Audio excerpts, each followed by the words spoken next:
Bonjour Henri Bléau, vous êtes directeur de la recherche à la Fondation Jérôme Lejeune. Ceci depuis combien d'années? Pouvez nous en dire un peu plus? Eh bien, cela commence à faire un petit peu de temps, puisque je suis directeur de la recherche depuis 1999. Et parce que j'ai connu Jérôme Lejeune il y a assez longtemps, dans les années 80, quand il faisait ses premiers essais cliniques et qu'il avait besoin d'aide sur ce sujet. Alors moi-même, je suis médecin de formation et j'ai travaillé dans l'industrie pharmaceutique et ma spécialité, c'est la réalisation d'études cliniques avec des patients, ce qui explique cette entente que nous avons eue et on s'est connus, on s'est vus régulièrement de 1980 à 1988 par là, et puis ensuite assez souvent jusqu'à sa mort finalement. Voilà. Très bien, vous pouvez nous préciser quel est le vrai but de la Fondation Jérôme Lejeune? Alors, l'objectif pour moi, en tant que directeur de la recherche, c'est très clair, c'est trouver un traitement à la déficience intellectuelle de nos patients donc, qui sont atteints de maladies génétiques de l'intelligence. La trisomie 21, bien entendu, les autres maladies aussi.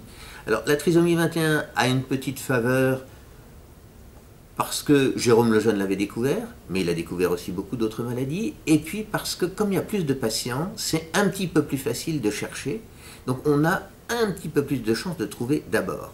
Mais une fois qu'on aura trouvé sur une maladie, il y a de bonnes chances que ça puisse servir à toutes les autres maladies, donc il faut savoir que nous pensons sans arrêt dans la recherche à toutes les maladies avec déficience intellectuelle. Est-ce qu'on est vraiment sur la voie d'un médicament, d'un traitement?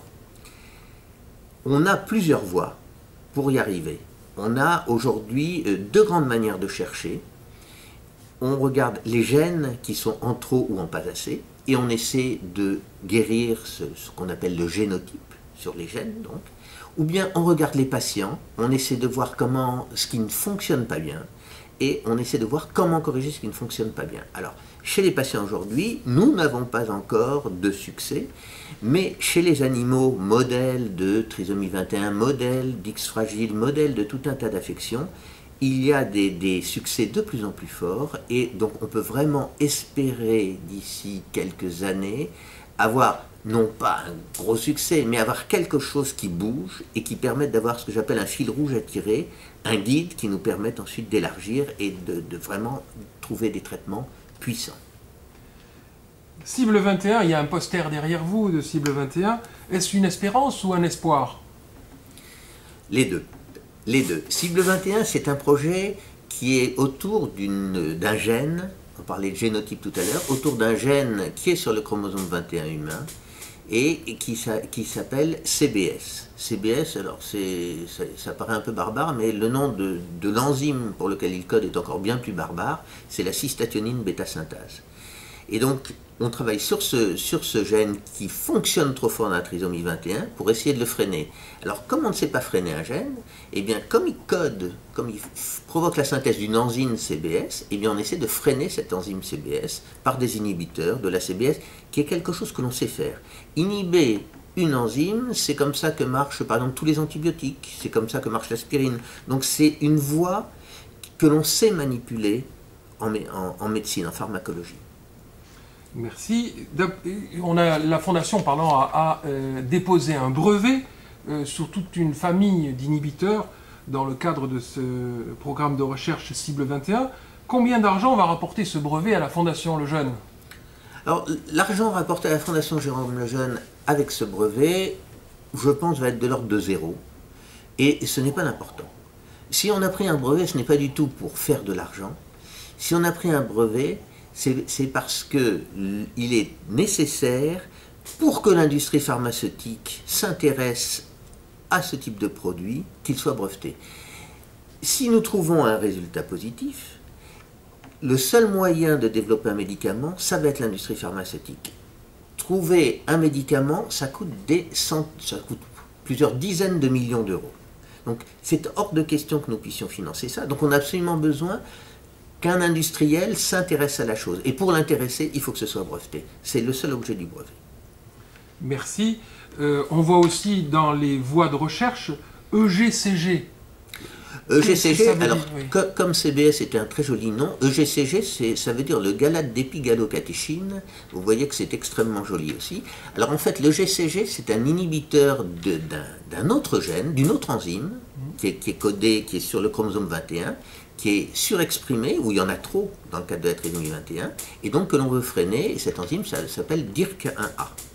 Et donc le GCG c'est un inhibiteur de cette enzyme, et en fait, c'est un programme qui, dans la manière de le penser, est un peu une manière parallèle à Cible 21.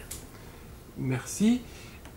Combien de chercheurs ont été soutenus par la Fondation depuis sa création en 1995 ? Environ. Soutenus par la Fondation, je pense qu'il y a environ 550 programmes de recherche qui ont été financés par la Fondation depuis le début. Au tout début, ça a été vraiment très titubant. La première année, ça a été 4 projets. Aujourd'hui, les plus grosses années, nous sommes montés à 40, 50 projets soutenus. 50 projets soutenus par an, hein, c'est ça? Par an, absolument. D'accord. 40 à 50, on est plutôt à 40 qu'à 50. Et pour vous, donc, la question que se pose bon nombre, on en est où dans la recherche? Dans combien de temps? Est-ce que c'est quelque chose qui est... la recherche donne souvent des délais qui ne sont pas de nature aussi instantanée que ceux qu'on vit aujourd'hui.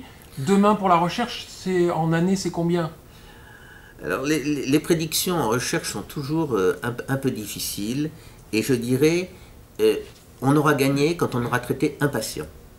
Aujourd'hui, on a des essais cliniques qui sont en cours, et il y a plusieurs essais cliniques avec différentes molécules qui sont en cours, dont EGCG par exemple, dont d'autres produits comme les inhibiteurs GABA ou d'autres noms aussi barbares. Mais tant qu'on n'a pas un patient traité, on n'a rien. Mais le jour où on aura un patient traité, ça sera un changement considérable. Donc voilà. Alors maintenant, vous me dites quand? En court terme, le court terme en médecine, le très court terme, c'est 3 ans. Vous voyez, donc le moyen terme, c'est 7 ans, le long terme, c'est 10-15 ans. Créer un nouveau médicament, c'est, quand on est rapide, 12 ans. Donc, c'est pour vous dire, on marche lentement, mais si on ne démarre pas aujourd'hui, dans 12 ans, on n'y sera pas. Donc c'est très important parce qu'aujourd'hui, on a démarré des choses, et donc on peut espérer, ne peut-être pas encore avoir un nouveau médicament dans 12 ans, mais avoir quand même des pistes à suivre vraiment solides, et ça, c'est capital. Merci. Si vous avez un vœu pour la Fondation Jérôme Lejeune, c'est quoi? Oh ben c'est de trouver pas de trouver. Mon vœu, c'est que l'on trouve un médicament. Que quelqu'un trouve un médicament. Si les programmes soutenus par la Fondation Jérôme Lejeune permettent d'avancer dans cette recherche, le fait même que la Fondation Jérôme Lejeune stimule la recherche thérapeutique sur la trisomie 21 et sur d'autres maladies est absolument fondamental. Avant, il n'y avait pas de projet de recherche. Aujourd'hui, il y a des projets de recherche. Maintenant, si la découverte se fait dans n'importe quel pays, en Italie, aux États-Unis ou en France, cela n'a pas beaucoup d'importance. L'important, c'est qu'on traite des patients. Et enfin, qu'est-ce que peut faire le réseau pour booster la recherche, pour vous aider? Alors le réseau peut être très important au travers des patients.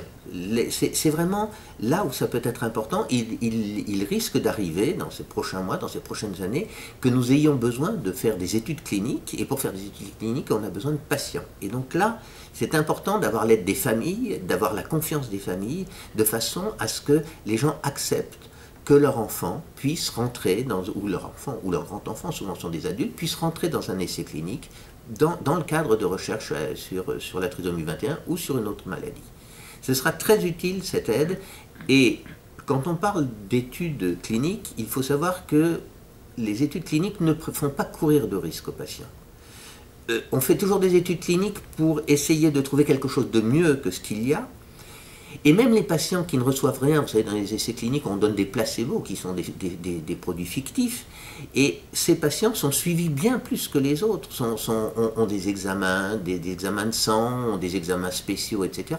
Donc finalement, leur rééducation est encore beaucoup plus poussée, donc finalement, tout le monde est bénéficiaire quand on est dans un essai clinique, et c'est très important. Il est évident qu'en aucun cas un essai clinique ne doit pénaliser un patient. Merci, docteur Henri Bléaud. Votre surnom, c'est Doc à la Fondation. Donc, le réseau est avec vous. Continuez, on est là pour vous soutenir. Merci beaucoup.